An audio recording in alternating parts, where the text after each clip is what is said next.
Hello friends, আসসালামু আলাইকুম। আজকে রেসিপিতে স্বাগতম জানাচ্ছি। আজকে লাউ ডাল রান্না করব, নতুন রাঁধুনিদের অবশ্যই কাজে আসবে।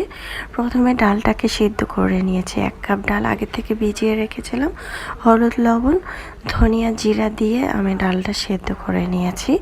তারপর ডালটা যখন 80% সেদ্ধ হয়ে যাবে তখন দিয়ে দিয়েছি লাউটাকে আগে থেকে ধুয়ে পরিষ্কার করে কেটে নিয়েছি ছোট ছোট করে। এখন লাউটাকে দিয়ে এখানে আমি একটি তেজপাতা দিয়েছি আর রসুন বাটা এখানে দিয়েছি। আপনারা চাইলে আদা বাটাও অ্যাড করতে পারেন। কাঁচামরিচ 4-5টার মতো দিব, মাঝখান থেকে কেটে দিতে পারেন অথবা আস্ত দিতে পারেন। দিয়ে তারপর আমি আবারও ঢাকনা দিয়ে ঢেকে রাখবো। পরিমাণ মতো লবণ আবারও দিয়ে দিলাম, কারণ ডাল সিদ্ধ করার সময় আমি অল্প লবণ দিয়েছিলাম। এখন লবণটা দিয়ে মরিচ দিয়ে তারপরে ঢাকনা দিয়ে ঢেকে প্রায় 2 থেকে 3 মিনিট রাখবো। 3 মিনিটের বেশি রাখবো না, অনেক সময় দেখবেন যে লাউটা বেশি গলে যেতে পারে, তাই বেশি ঢাকনা দিয়ে ঢাকা যাবে না। তারপরে ঢাকার পরে ঢাকনাটাকে উঠিয়ে নিয়েছি। দেখতে পাচ্ছেন কতটা অসাধারণভাবে ডালটা সিদ্ধ হয়েছে।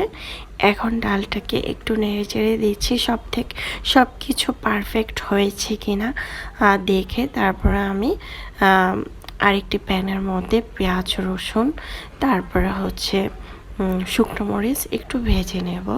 যখন লাল হয়ে আসবে তখন আমি এর মধ্যে দিয়ে দেব। আর এখানে দিয়ে দিচ্ছি ধনেপাতা কুচি। আমি একটু বেশি ধনেপাতা কুচি দিয়েছি, আপনারা চাইলে আর একটু কম দিতে পারেন। তবে যেহেতু শীতকালীন লাউ প্রচুর পরিমাণ ধনেপাতা পাওয়া যাচ্ছে, একটু বেশি পরিমাণ দিলে খেতে কিন্তু অনেক বেশি মজা হয়। এখন দিয়ে দিচ্ছি পেঁয়াজটা যে ভেজে নিয়েছি, সে পেঁয়াজটা দিয়ে দিলাম। আপনারা চাইলে এই পেঁয়াজ ভাজার সময় 1 চিমটির মতো আস্ত সরিষা অ্যাড করতে পারেন, তাহলে দেখবেন লাউ ডালের থেকে এত সুন্দর একটি ফ্লেভার আসবে, খেতে কিন্তু দারুণ লাগবে। যাই হোক, আলহামদুলিল্লাহ অনেক মজা হয়েছিল। এই লাউটা ছিল আমার খালামণির দেওয়া। অসংখ্য ধন্যবাদ আমার খালামণিকে। আমার খালামণি সব থেকে ভালো একটা মানুষ, আমাকে খুব কেয়ার করে। যাই হোক, ভালোবাসা অবিরাম সব সময় থাকবে। ডালটা কমপ্লিট হয়ে গিয়েছে, আপনারা চাইলে ভাজা জিরার গুঁড়ো অ্যাড করতে পারেন। তারপরে আমি এটাকে উঠিয়ে একটা বাটিতে পরিবেশন করে নিয়েছি। মাশাআল্লাহ, দেখতে যেমন সুন্দর হয়েছে, খেতেও কিন্তু আলহামদুলিল্লাহ। রেসিপি ভালো লাগলে চ্যানেল সাবস্ক্রাইব করে লাইক দিয়ে পাশে থাকবেন।